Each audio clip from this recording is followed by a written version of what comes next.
नारायण हरि हरि ओम हरि। तुमको एकदम super power वाली बात बता दूं, एकदम सुपर बात। सुपर में सुपर है वेद, और वेदों की बात सुनाती है उपनिषद। उपनिषद कहती है वर्षाम न निंदे तद व्रतम। अरे रे रे बरसात आएगी, अरे रे निंदा ना करो, वाह वाह अच्छा हुआ।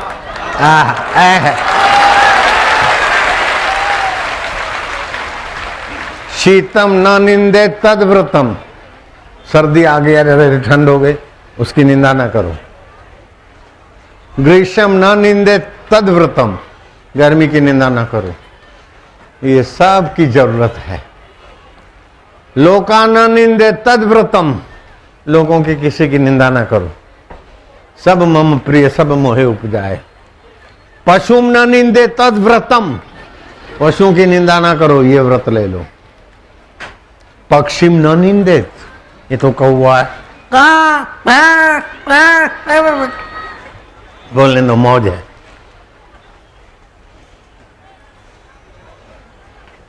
मांसम न भक्षे तद व्रतम, मांस भक्षण न करो, ये व्रत लो। मदिराम न पीबे तद व्रतम, मदिरा नहीं पिएंगे, ये व्रत लो। इस व्रत से क्या होगा? आप निंदा करके जो शरीर को, मन को, जीवन को कोसते रहते हैं, वो कोसना बंद हो जाएगा। वाह, बरसात आई तो कैसे मेरा ब्रह्म परमात्मा रिमझिम कर रहा है, गर्मी आई तो कैसे आम पक रहे और ट्यूमर नाश हो रहा है, बरसात की तैयारियां हो रही। वाह प्रभु वाह, बरसात हो रही है तो अन्न की तैयारी हो रही, और सर्दी आई है तो तन की तैयारी हो। वाह मेरे प्रभु जी, वाह मेरे प्यारे जी, माँ मेरे रब। जो हुआ अच्छा हुआ, जो हो रहा अच्छा ही है। जो हुआ अच्छा हुआ, जो हो रहा अच्छा ही है। तो होगा जो अच्छा ही होगा, यह नियम सच्चा ही है। घर भुला दो बोझ कल का, आज तुम क्यों ढो रहे हो। अजन्मा है अमर आत्मा, भय में जीवन खो रहे हो। अजन्मा है अमर आत्मा, भय में जीवन खो रहे। जो लिया यहीं से लिया, जो दिया यहीं पर दिया। मेरे पैसे चले गए है।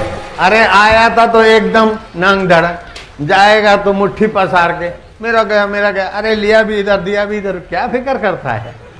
जो मिल गया, जो गया सो गया, फिक्र क्या है? एक मुसलमान दरवेश बोलते हैं, अपन संत बोलते हो, दरवेश बोलते, जा रहा था हज करने। रास्ते में किसी गांव में रात को रुकने का जमाना था, वो फ्लाइटें तो थी नहीं, तो बोले किसके यहाँ रखे? अरे बोले शातिर है, शातिर। शातिर बहुत अच्छा आदमी है। शाकिर माना शुक्रगुजारी। फकीर उसके यहाँ गया, शुक्रगुजारी के यहाँ फकीर रहा एक दिन के लिए, लेकिन शुक्रगुजारी व्यक्ति इतना अच्छा था कि उस फकीर ने 3 दिन गुजार दिए। जब जा रहा था फकीर तो मिट्ठी रोटियां, चरपरी रोटियां, खजूर, भोगाड़ो सिंधी में चजे मायूं खबर था ना, हाँ भोगाड़ो भुनी। 2-4 दिन फकीर रास्ते में भोजन कर सके, इतना दे दिया। दरवेश ने कहा वाह, जितना सुना था उससे भी शातिर, बड़े दिल वाला है, भगवान उसको बहुत कुछ अल्लाह दे। शातिर तुम्हारी जो सराहना सुनी थी उससे भी कई गुना तुम ज्यादा मेहमानवाजी में आगे हो। बोले ये भी नहीं रहेगा, क्या मतलब? बोले चला चली है दुनिया की, कुछ भी नहीं रहता, ये भी नहीं रहेगा। बोले अल्लाह करे तुम्हें खूब दे। बोले ये भी नहीं देगा, रहेगा तो जो देगा वो भी तो नहीं रहेगा। फकीर ने सोचा हद हो गई। वो हज करके आराम से 1.5 साल के बाद लौटा तो देखा शातिर का मकान बह गया है बाढ़ में, संपत्ति चली गई। और वो शातिर किसी हमदाद नाम का जमींदार है, वहाँ खेत में मजदूरी करता है।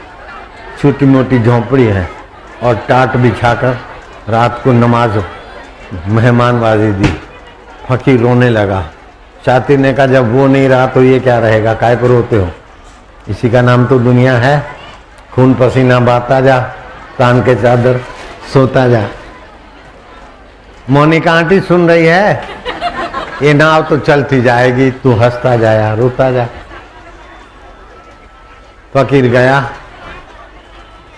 अपने स्थान पर। सोचा शातिर इतना बड़ा आदमी था और कंगला हो गया, उसे दुख नहीं हुआ, हद हो गई।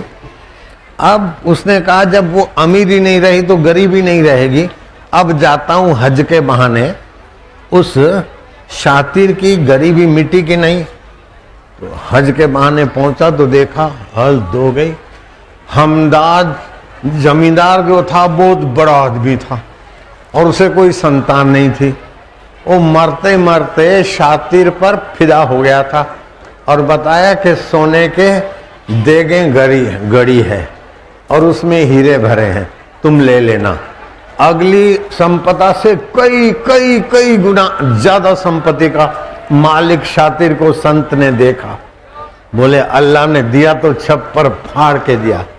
पहले तुमको 1-2 मकान थे, 150-100 एकड़ जमीन थी, अभी तो तुम अरबों खरबोपति बन गए। शातिर बोलता है ये भी तो नहीं रहेगा। ऐसा क्यों बोलते हो? बोले बोले न बोले, ये तो ऐसे ही है दुनिया। वो फकीर हज करने गया। हज करके जब लौटा तो देखा क्या कि शातिर चल बसा। उसकी जमीन जागीर भूमाफियाओं ने हड़प कर ली। बोला कि चलो उनकी कब्र पर दुआ मांगे। फकीर गया शातिर की कब्र पर तो कब्र पे लिखा था ये भी नहीं रहेगा। फकीर ने सिर पर हाथ मारा कि अब कब्र को कौन ले जाएगा? अमीरी गई, गरीबी गई, कब्र कौन ले जाएगा? अपने गांव गया 2-3 साल के बाद फिर लौटा कि कब्र पे लिखा था कि ये भी नहीं रहेगा। तो देखें कब्र कहाँ गई। आया पूछा वो कब्र थी। बोले जिलजिला हुआ था, भूकंप, कब्रें गायब हो गई और महल खड़े हैं। ये शातिर और फकीर की कथा में आपकी और हमारी कहानी छुपी है। बचपन के खिलौने नहीं रहे माला, ऐसा सहेलियों को चिढ़ाती थी वो भी नहीं रहा, और कॉलेज में देर हो रही भागती थी वो भी नहीं रहा। ऑपरेशन करने के दिन भी अब बदल गए। सब बदलता है, जो बदले उसका नाम है माया, और बदलने को जो जाना है उसका नाम है माया। मैं कभी मिटता नहीं और माया कभी टिकती नहीं। इतना ज्ञान पकड़ ले, हो गए बापू के प्यारे, हरि के दुलारे। तो ज्यादा मेहनत का काम नहीं है। इंदिरा से पूछो, जोगी रे इन्ने उल्ले उन्ने प्रेमला। जिसको बैठना हो बैठो, खड़ा रहना है खड़ा रहो, जिसको जैसी मौज आए, और पंडाल वाले को जैसी मौज आए खोलो। हरिओम। कुछ भी हो, कोई भी परिस्थिति आए, दुखी परिस्थिति आए, अपने को दुखी होने से बचाओ। दुखी होना बेवकूफ़ी है। सुख आए तो अपने को सुखी होने से बचाओ, सुखी होना बेवकूफ़ी है। इन सुख और दुख दोनों को देखते जाओ तो अंदर में आत्मा परमात्मा का महा आनंद प्रकट हो जाएगा। सुख भी पायदान, दुख भी पायदान, अनुकूलता पायदान, प्रतिकूलता पायदान। श्री कृष्ण कहते हैं परम योगी कौन है? सुखम वा यदि वा दुखम से योगी परमो मता। सुख आ जाए चाहे दुख आ जाए, ये आने जाने वाले हैं। उसको जानने वाले में जो टिकता है वो परम योगी है।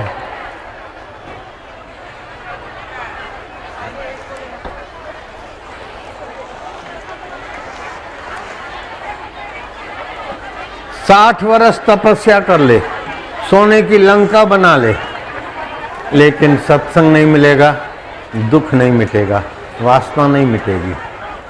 और अनपढ़ शबरी हो जा, मतंग गुरु का सत्संग सुन ले, दुख टिकेगा नहीं, सुख मिटेगा नहीं। और राम बोलेंगे मैया देर खिला दे लाली, तो बेर जरा खिला दे।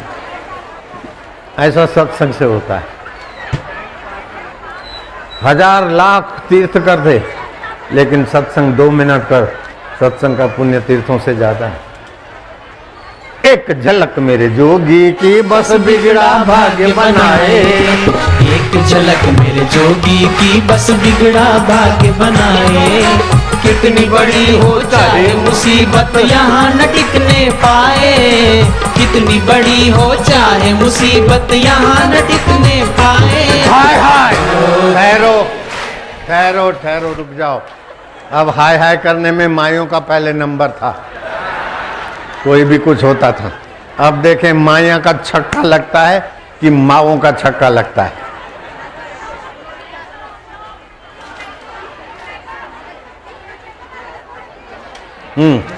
खेलते समझा देते सबके हित की बातें, हंसते खेलते समझा देते सबके हित की बातें। सत्संग सुन के इस जोगी का सबके गम मिट जाते, सत्संग सुन के इस जोगी का सबके गम मिट जाते।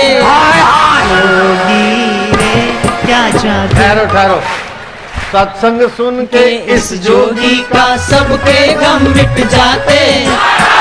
शाबाश है, मर्दों का आवाज।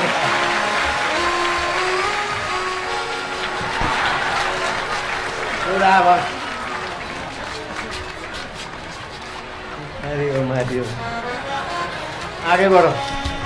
जब जब मेरा जोगी झूमे लगे है सावन आया, जब जब मेरा जोगी झूमे लगे है सावन आया। मुरझाए दिल खिल जाते हैं बसंत जैसे छाया, मुरझाए दिल खिल जाते हैं बसंत जैसे छाया। ठहरो, दोनों साथ में बोलते तो फिर।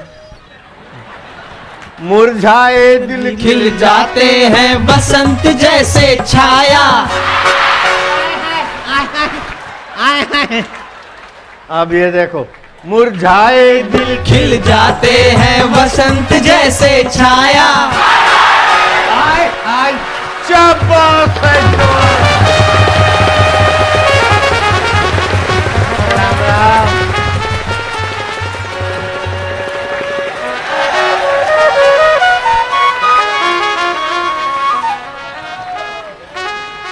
हाँ, जहाँ भी जाए खुशियाँ लाए ये भंडार सुखों का, जहाँ भी जाए खुशियाँ लाए ये भंडार सुखों का।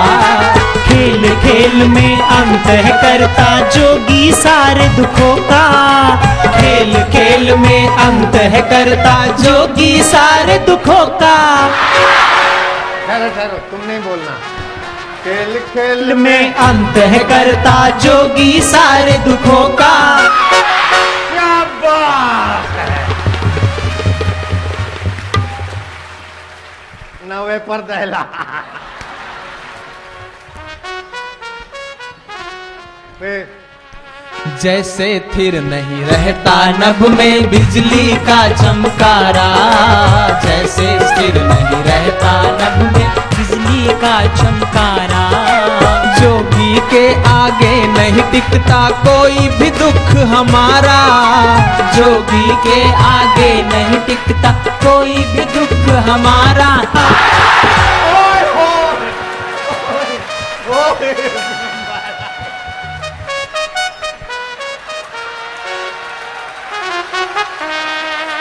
शाबाश है। बापू के बच्चे नहीं रहते कच्चे। किस्मत से ये शुभ दिन आया, सतगुरु ने अपनाया। किस्मत से ये शुभ दिन आया, सद्गुरु ने अपनाया। शोक मोह और दुख चिंता को कोसों दूर भगाया। शोक मोह और दुख चिंता को कोसों दूर भगाया। दुख चिंता शोक मोह को कोसों दूर भगाया। रे क्या जादू है तुम्हारे प्यार में जोगी रे, क्या जादू है तुम्हारे जोग में।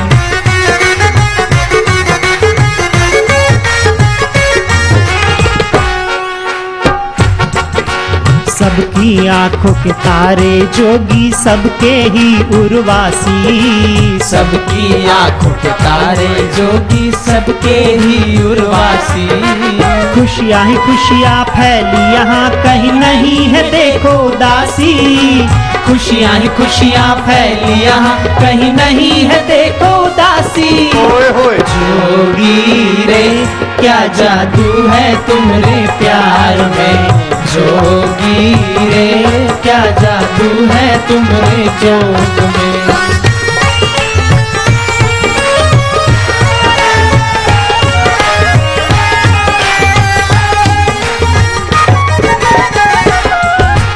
अम्बा की गाल में फंसी चुनरिया जोगी ने आम चुड़ाई।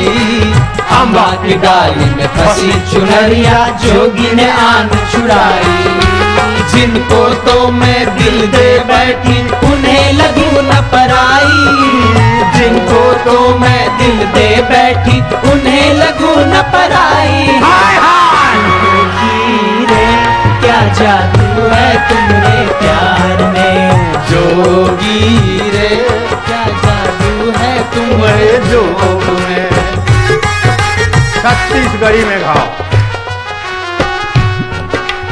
जोगी रे का जादू है तोरे प्रीतमा। जोगी रे का जादू है तोरे प्रीतमा। तोर दर्श ना पाए बल सब दुरिहा दुरिहा ले आए। तोर दर्श ना पाए बर सब दुरिहा दुरिहा ले आए। छत्तीसगढ़ के भुइया माँ के पावन गंगा बहाए। छत्तीसगढ़ के भुइया माँ के पावन गंगा बहाए। जोगी रे का जादू है तोरे प्रीतमा। जोगी रे का जादू है तोरे प्रीतमा।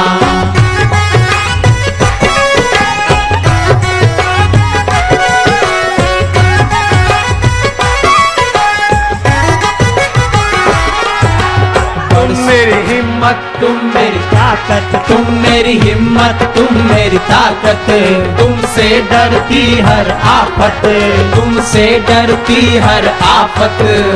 बिगड़ी तू सब की बनाए ओ जोगी, बिगड़ी तू सब की बनाए मेरे जोगी। जोगी रे क्या जादू है तुम्हारे प्यार में जोगी रे, क्या जादू है तुम्हारे जोग में। ये जोगी कौन है बोलो।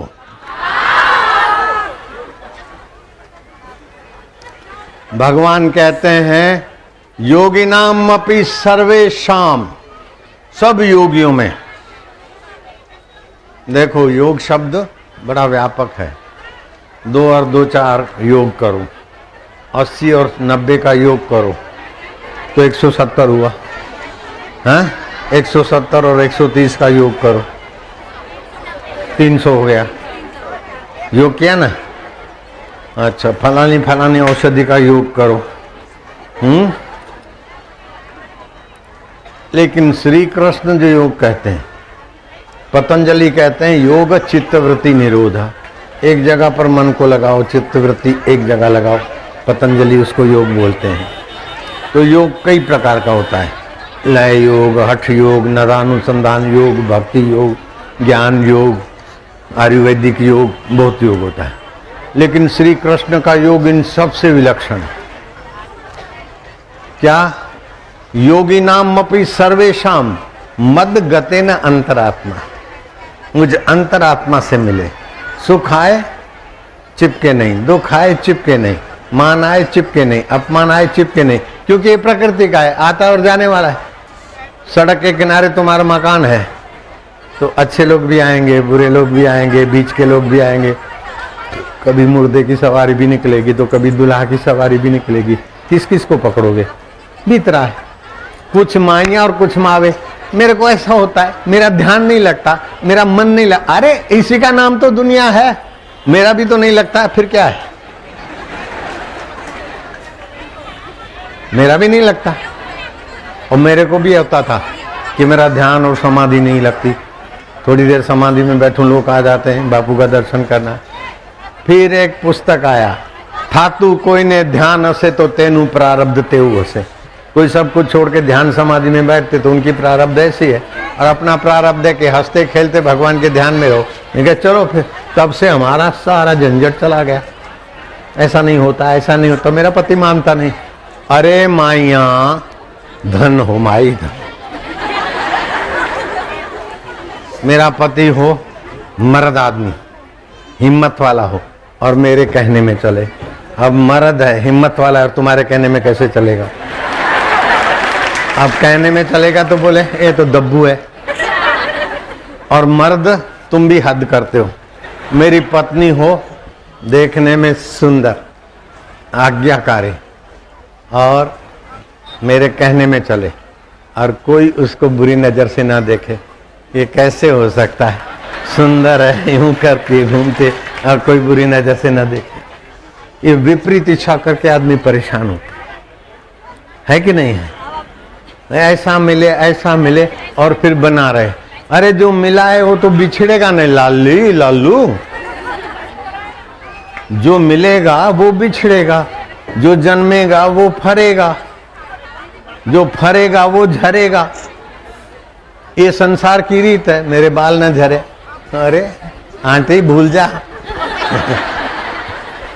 इसी का नाम तो दुनिया है। दुखी मत हो, होता है, वाह वाह, होता रहता है। ये भी नहीं रहेगा, वो भी नहीं रहेगा, लेकिन परमात्मा आत्मा कभी मिटेगा नहीं। इसको बोलते हैं योग। और इस योग को क्या बोलते हैं? अविकल्प योग। योगी महापुरुष समाधि लगाते तो चित्तवृत्ति निरोध होती है, उससे शक्ति और सामर्थ्य आता है। बहुत अच्छी बात है। लेकिन जब समाधि से उठते हैं तो फिर संसार का गड़बड़ी ये वो सब विक्षेप होता है।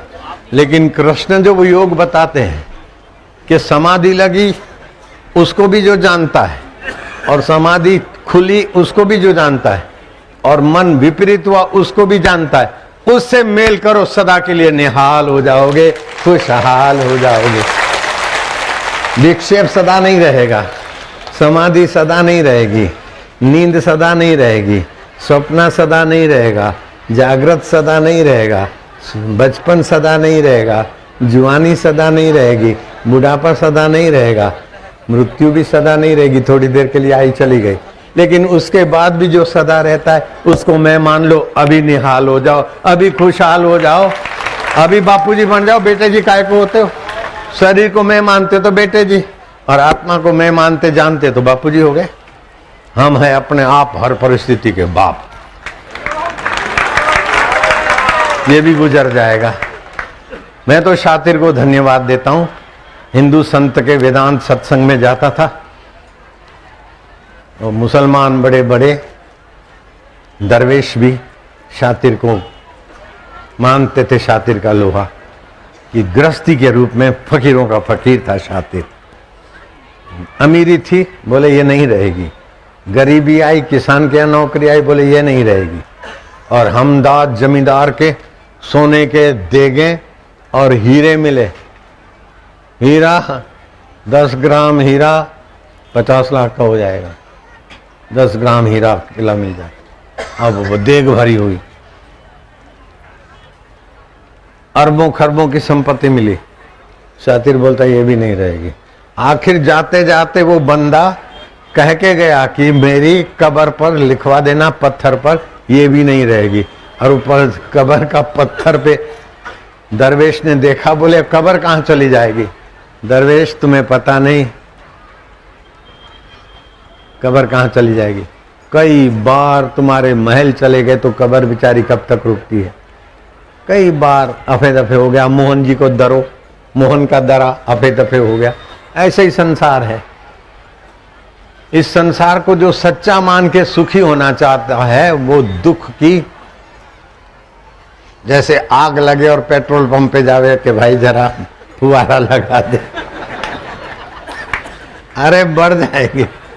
जो संसार में सुखी होना चाहता है वो आग बुझाने के लिए पेट्रोल पंप का फुवारा मांग रहा है। सुखी होना हो तो जहां दुख की दाल नहीं गलती वहां जाओ। जंगल में आग लगती है ना तो मूर्ख जानवर इधर उधर दौड़ के फंस के अग्नि में जल जाते हैं, लेकिन सियाने जानवर उधर ही को भागते हैं जहां सुबह शाम पानी पीने के लिए तालाब पे जाते हैं, तालाब बीच होके खड़े हो जाते, अग्नि भभूक भभूक करके शांत हो जाती है, वो फिर मजे से जंगल में घूमते। ऐसे ही जहां दुख नहीं पहुंचता है उधर जाना सीख लो, बस हो गया ना। दुखाकार वृत्ति उठती है और मन में एक तरकीब है, जब दुखी होगा तब सुखी नहीं होगा और जब सुख होगा तब दुखी नहीं होगा। हाँ, सुखी दुखी एक साथ में नहीं होगा। दुखी होके सुखी हो, सुखी होके दुखी हो, सुख दुख साथ में नहीं चलेगा। तो जब भी दुख आए तो दुख आया है ना, जो आया है वो जाएगा, इतना पक्का मानो तो दुख का प्रभाव कम हो जाएगा। जो आया है सो जाएगा, और दुख जाएगा तो सुख दे जाएगा, और सुख जाएगा तो दुख दे जाएगा। दोनों कंजर हैं कि नहीं, एक नंबर के। एक बार वो दुख देता है, एक वो बार दुख देता है, एक बार वो सुख देता है, एक बार वो सुख देता है। टाइम तो हमारा बिगाड़ते हैं लोग। पर आप ये सुख आए चाहे दुख आए, मान आए चाहे अपमान आए, तंदुरुस्ती आए चाहे बीमारी आए, लेकिन जो सदा रहता है हम है अपने आप, हर परिस्थिति के बाप। ओम नमो भगवते वासुदेवाय, वासुदेवाय, प्रीति देवाय, माधुर्य देवाय, मम देवाय, आत्मदेवाय, परमात्मा देवाय। ओम नमो भगवते वासुदेवाय। सत्संग के बिना लाख वर्ष की समाधि लगाओ, दुख नहीं मिटेगा। करोड़ों अरबों रुपए के सोने की लंका बनाओ, वासना नहीं मिटेगी। सीएम बन जाओ, पीएम बन जाओ, इंद्र बन जाओ, दुख नहीं मिटेगा। लेकिन सत्संग की बात पकड़ लो तो दुख टिकेगा नहीं, सुख मिटेगा नहीं। कितनी फायदे की बात। सत्संग की बात पकड़ में आ गई, सुख मिटेगा नहीं।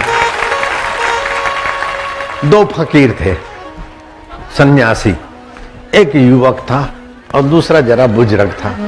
दोनों यात्रा करने गए बद्रीनाथ। बद्रीनाथ की यात्रा करके जब लौटे,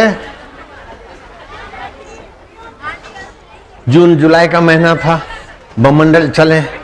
वो फकीरों के, फकीर माना सन्यासी के, जो दो झोंपड़े थे, उनके झोंपड़े के बरामदे की छत उड़ गई।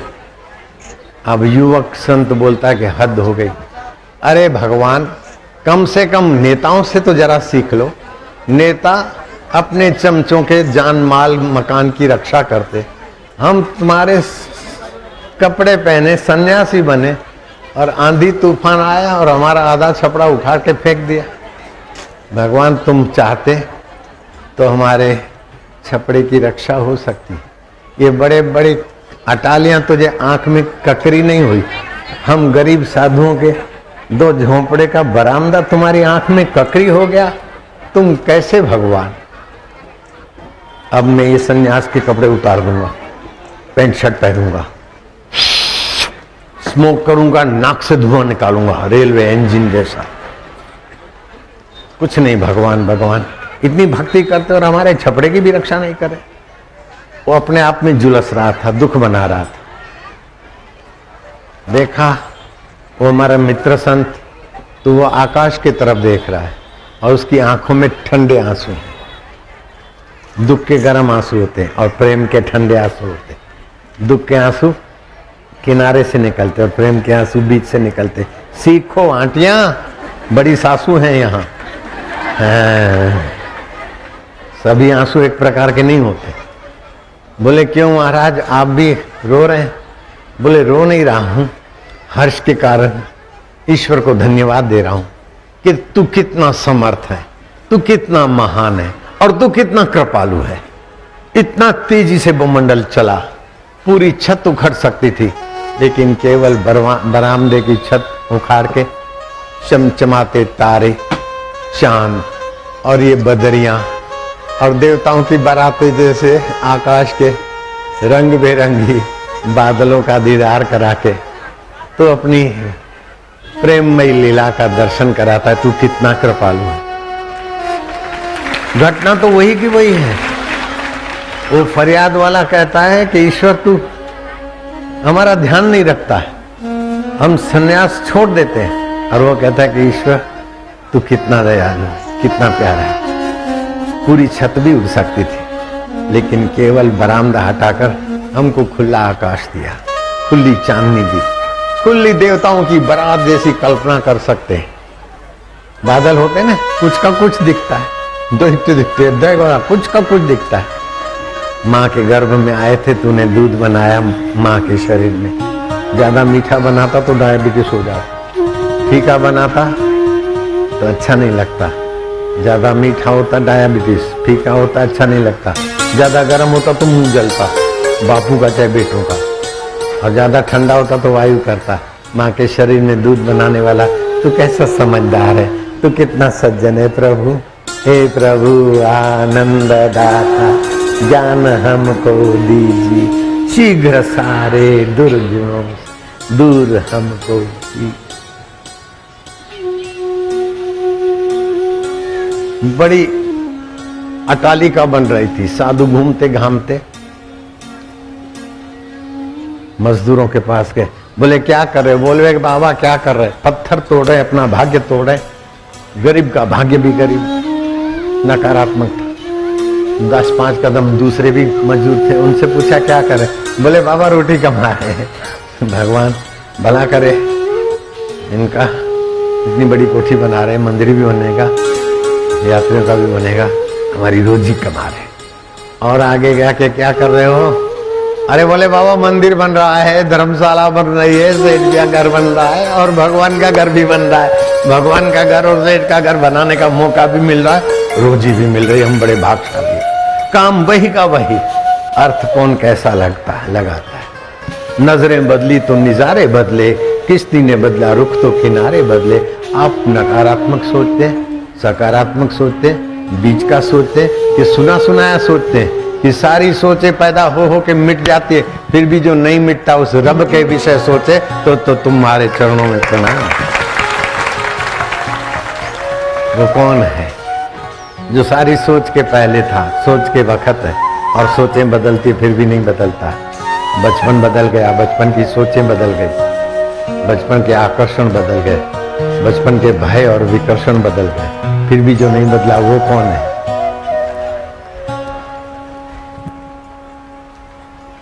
ऐसा कौन है जिसके ज्ञान से भय चला जाता है, चिंता चली जाती है, शोक चला जाता है, दुख चला जाता है, आसक्ति चली जाती है, अहंकार चला जाता है, अरे मृत्यु का भय भी चला जाता है और भगवान से ये मांगूं ये नादानी भी चली जाती।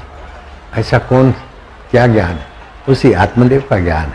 उस आत्मदेव के ज्ञान को देने वाले मूल पुरुष का नाम भगवान वेद व्यास है।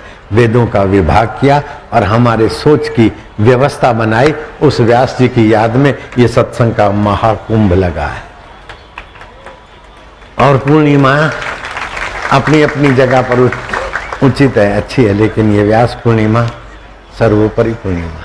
और व्यास पूर्णिमा 22 जुलाई को आएगी। उस दिन 108 बार सरस्वती का मंत्र जप करे विद्या अध्ययन करने वाला अथवा जिसको बुद्धिमान होना हो, और रात को 11 से 11:47 के बीच में, और सुबह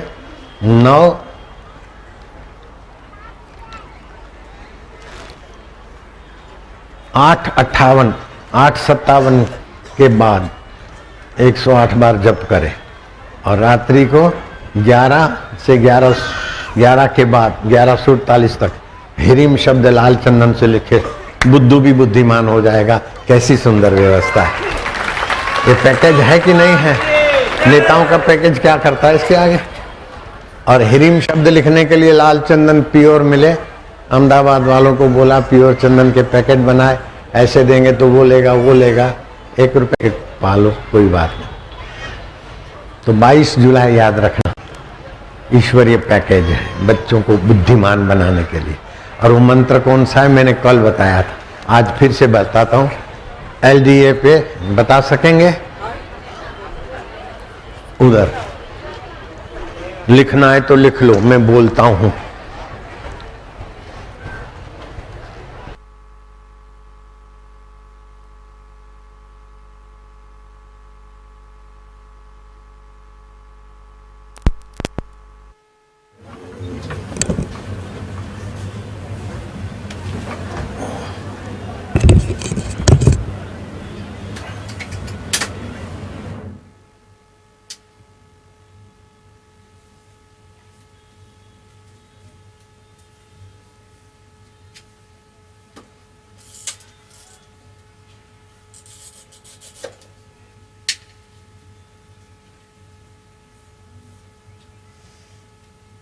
ओम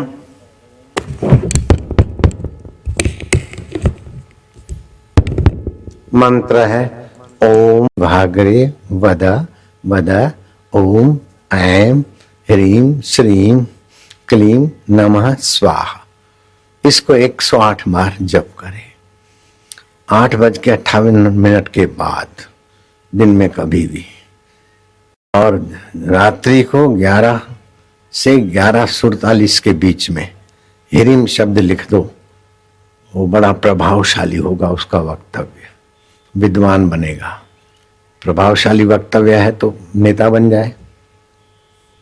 कई ऑफिसर थरथराते हैं, सेल्समैन बन जाए, बापू बन जाए, उपदेशक बन जाए, जैसा भी चाहिए, लेकिन ये फायदा उठाना। 22 जुलाई का, आज 7 जुलाई, आज का दिन भी था।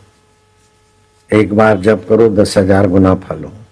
और कल 8 जुलाई सोमवती अमावस्या, सोमवती अमावस्या का भी बड़ा भारी महत्व है।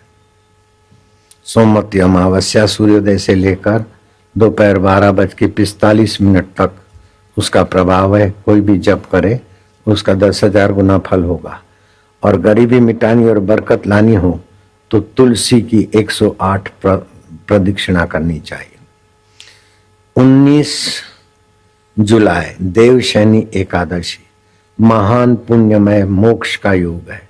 जो दुखों से, चिंताओं से, अभिमान से, अहंकार से मुक्ति चाहता है उसको 19 तारीख का फायदा लेना चाहिए। भगवान विष्णु 19 तारीख ध्यान में, समाधि में, योग निद्रा में विराजमान होंगे। उसके बाद 19 के बाद शादी विवाह नहीं हो सकते, सकाम कर्म नहीं किए जाते, सेवा भगवान की भक्ति ज्यादा फलती है। 22 जुलाई का गुरु पूर्णिमा विद्या लाभ योग है। फिर 28 जुलाई रविवार की सप्तमी है, सुबह 10:11 से चलेगी और 29 जुलाई तक सुबह तक रहेगी।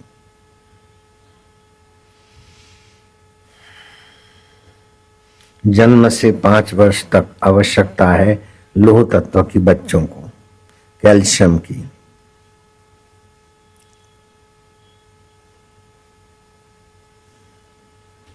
सूर्य के किरणों से कई विटामिन्स, डी विटामिन्स भी मिलता है। डी से डी दूध, घी, मक्खन, गेहूं, मक्का, मटर। डी से हड्डियां मजबूत होती है। बच्चों को 5 वर्ष तक हड्डियां जितनी मजबूत करा सको कर लेना। और 7 वर्ष की उम्र तक बच्चों को तुलसी के पत्ते दिया करो ताकि उनके आगे कोई बीमारी आए नहीं, आए तो टिके नहीं। तुलसी के पत्ते न खा सकें, चबा सकें तो खरल में 5, छोटे बच्चे तो 3 और 5 साल से जब बात बड़े हैं तो 5 पत्ते खरल करके जरा सा उसमें मिश्री डाल दिया, चटा दिया। अथवा तो होम्यो तुलसी एक गोली दे दो। होम्यो तुलसी इजी रहती है।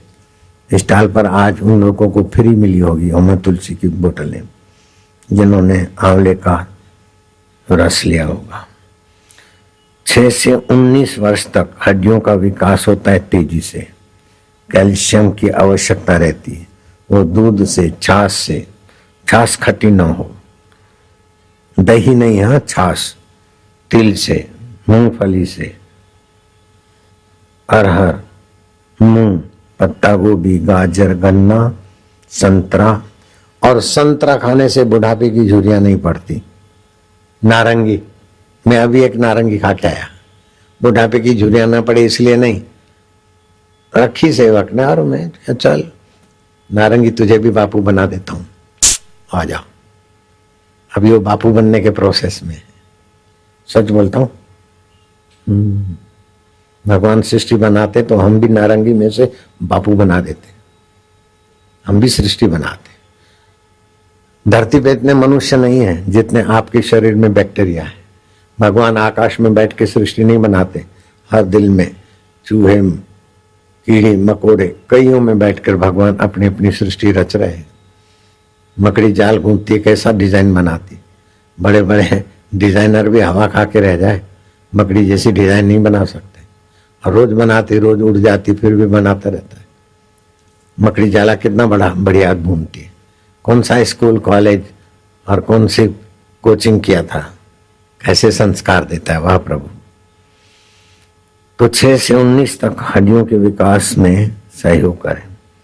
और 20 से 30 साल तक आवश्यकता होती है लोह तत्व स्त्रियों को ज्यादा, क्योंकि मासिक धर्म में उनकी ऊर्जा नाश होती है। दुगनी जरूरत रहती है लोह तत्व की। प्रातःकाल पालक खाएं, मेथी, पुदीना, राजगिरा, चौलाई, हरी सब्जियां। माइयों की ये आवश्यकता पूर्ण रहे ताकि वो बेचारी बहू बेटियां तंदुरुस्त रहे।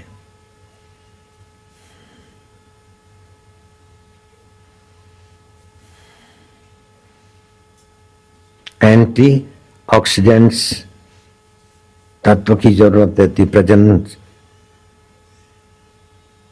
शक्ति बरकरार बनी रहे। आलू खारा, मुनक्का, जामुन, बेर, लेकिन खाली पेट जामुन ना खाए।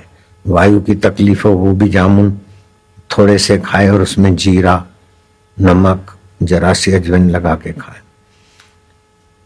स्ट्रॉबेरी, रासबेरी एंटीऑक्सीडेंट ये बढ़ाती, उपलब्ध है उसमें। विटामिन सी रक्त शुद्ध करता है, रक्त वाहिनियों को लचीला बनाता है। विटामिन सी, विटामिन सी संतरा, आंवला, नींबू, अनानास, मूली, पपीता, केला में सी विटामिन होता है। अब 30 से 50 साल तक की उम्र वाले लोग बहुत हैं, ध्यान से सुनना भाई और बहनें लोग।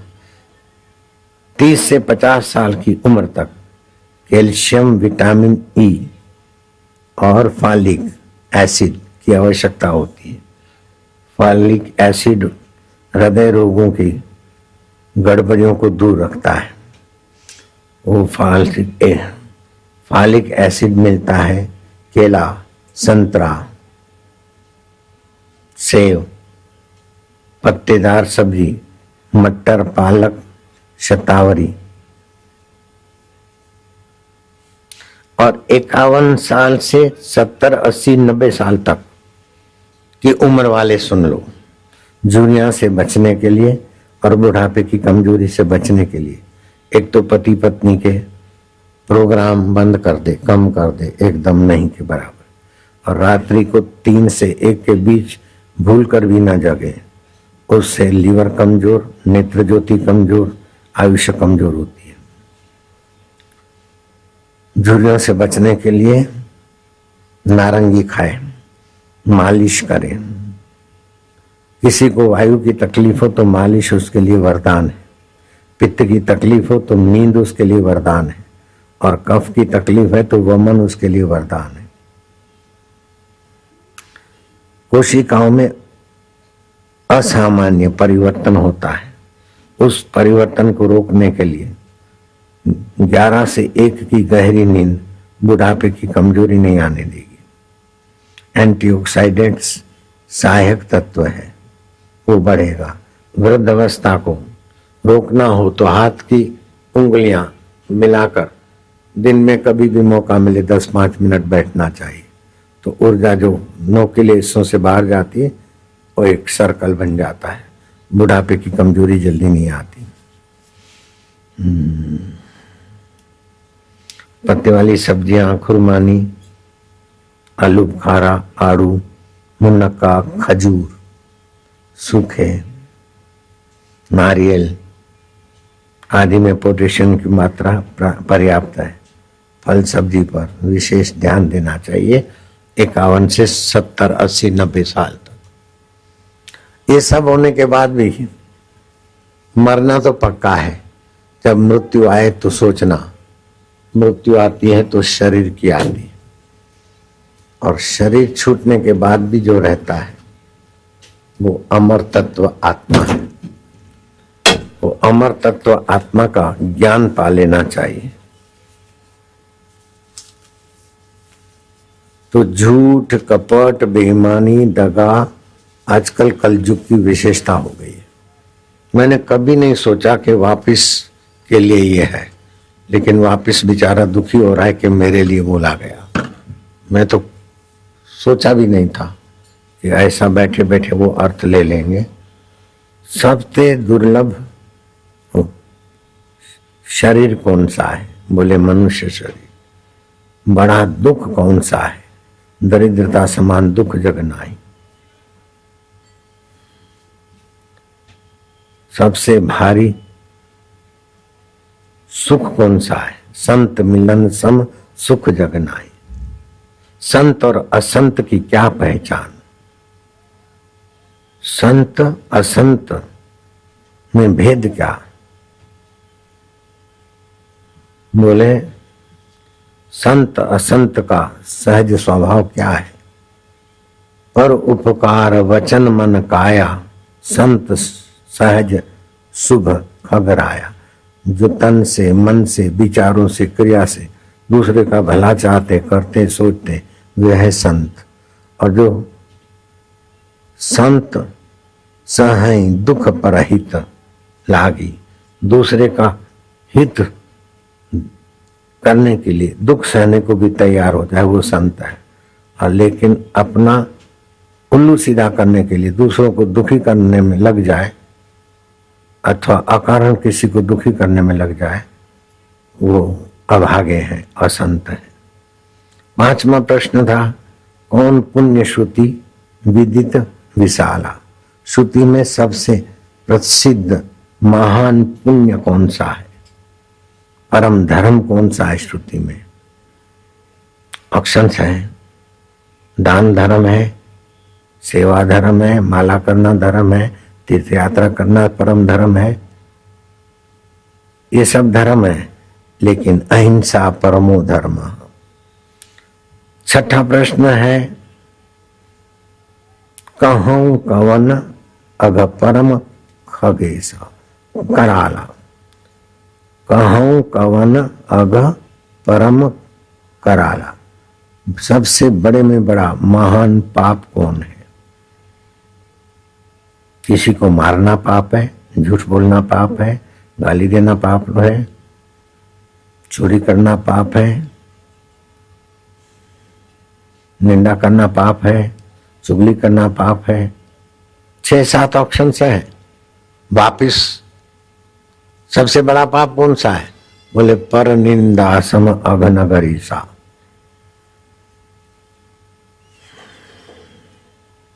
बोले मानस रोग क्या है? मानस रोग कहूं समझाई। मानस रोग क्या है? किसी का धन देखकर दुखी होना मानस रोग है, अथवा अपनी दरिद्रता का चिंतन करना मानस रोग है, अथवा अहंकार मानस रोग है। मानसिक रोग क्या है?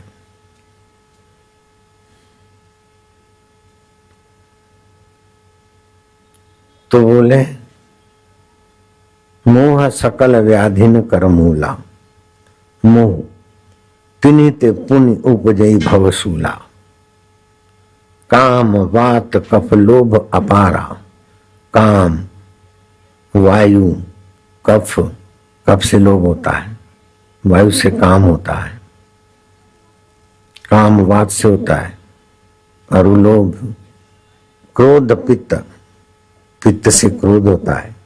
नित्य छाती जा रहा, ये काम क्रोध लोभ, काम वायु से, क्रोध पित्त से, लोभ कफ से। प्रीति करें जो तीनों भाई, ये काम क्रोध लोभ जिनसे पैदा होते हैं, वायु पित्त कफ।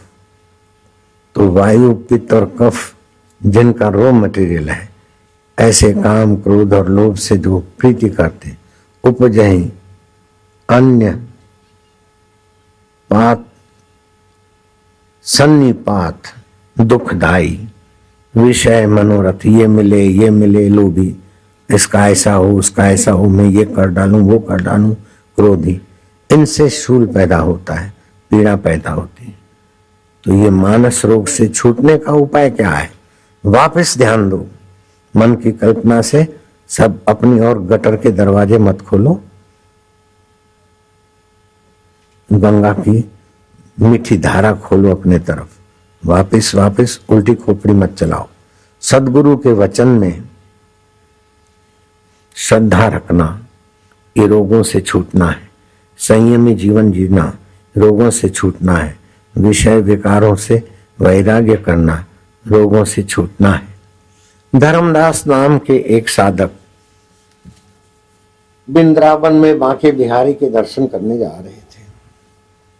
ये उस समय की बात है कि कबीर जी भी किसी निमित्त वृंदावन में गए थे, और बांके बिहारी के मंदिर के रास्ते में आमने सामने धर्मदास और कबीर के दो और दो चार आंखें एक ईश्वरीय प्रकाश में चमचमाई। कबीर जी ने पूछा, तुम कौन हो, कहाँ जा रहे हो?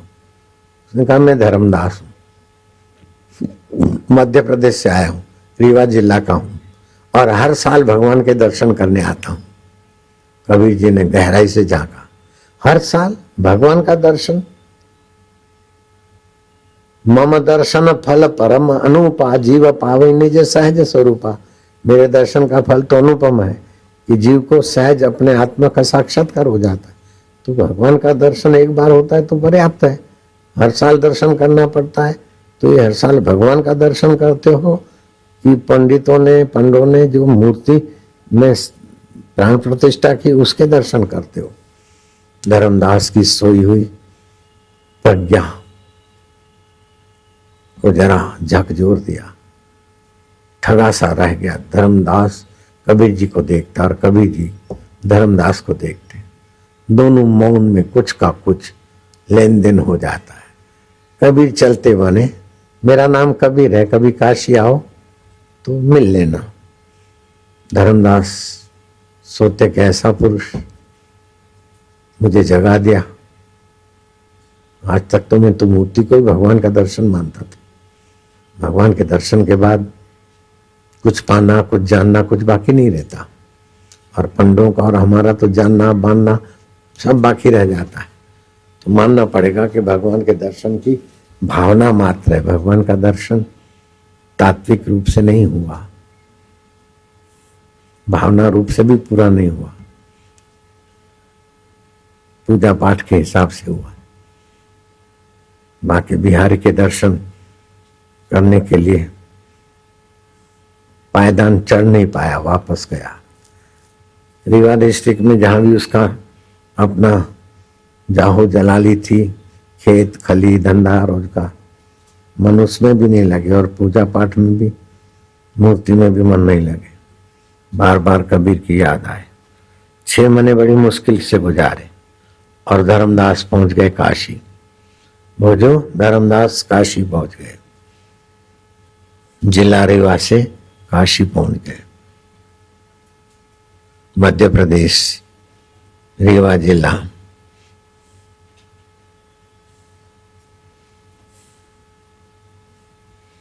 माधोगढ़ के 1423 को जन्म हुआ था माधोगढ़ जिला रीवा में। बांके बिहार के दर्शन के वक्त कबीर जी मिले और चित्त भगवत तत्व के बारे में, सत्संग के बारे में उठ खड़ा हुआ मन बुद्धि चित्त। हर्षित मन कीना बहुर पुरुष मोहि दर्शन दीना, मन अपने तब कीना विचारा इनकर जाना महाटंक सारा। हम तो रुपए पैसे कमाते हैं, ये तो धर्म की अशर्फियां कमाते हैं। इनकी निगाह से कितनी शांति और कितने ऊंचे विचार मिले। तभी कहा है कि करोड़ों तीर्थ करने से भी महापुरुष का सत्संग ज्यादा हितकारी है। सत्य की अशर्फियां बनती, आनंद की गिनियां की तिजोरियां भरपूर है। इतना कह मन विचार किया, तब कबीर उनकी ओर निहारा। कबीर जी ने कहा, आओ धर्मदास पग धरो, कहूँ तुम काहे निहारो। धर्मदास हम तुमको चीना, मैंने बांके बिहारी के दर्शन जाते समय तुमको देखा कि तुम उत्तम आत्मा हो। ये तो शुरुआत वाले बाल मंदिर केजी वाले लोगों के लिए धार्मिक रीति रिवाज अच्छे हैं, ठीक है, करना चाहिए, लेकिन सारी जिंदगी बाहर के मंदिर में नहीं, हृदय मंदिर का सत्संग सुनना बहुत जरूरी है। इसलिए मैंने तुमको कहा, बहुत दिन में तुम्हारा दर्शन हुआ है, अब क्या विचार है। धर्मदास ने कहा, आपके दर्शन से पता चला है, अब मैं यहीं रहूंगा। तो फिर जो छोड़ के आए हो उनको जाओ बांटो, फिर आओ। बांटने जाऊंगा, आऊंगा, क्या पता पहुंचू ना पहुंचू। चिट्ठी लिख दिया, इतनी जमीन है, इतनी जागीर है, आपस में बंटवारा कर लो। हम भी छोड़ के जा रहे हैं और हमारे दादे भी छोड़ के चले गए। थोड़ा इधर उधर हो तो क्या हुआ, मैं यहाँ संत का सानिध्य त्याग करके तुम्हारे बंटवारे के लिए आ सकूं, ऐसी संभावना नहीं है। अमीरी की तो ऐसी की सब जर लुटा बैठे, फकीरी की तो ऐसी की संत के द्वार पे आ बैठे। और धर्मदास को कबीर जी के सत्संग से भगवत ज्ञान, भगवत शांति और भगवत तत्व ही सार है, बाकी सब बेकार है, उसका साक्षात्कार हो गया था। विषय विकारों से वैराग्य हुआ, संयम और श्रद्धा दिनों दिन बढ़ती गई।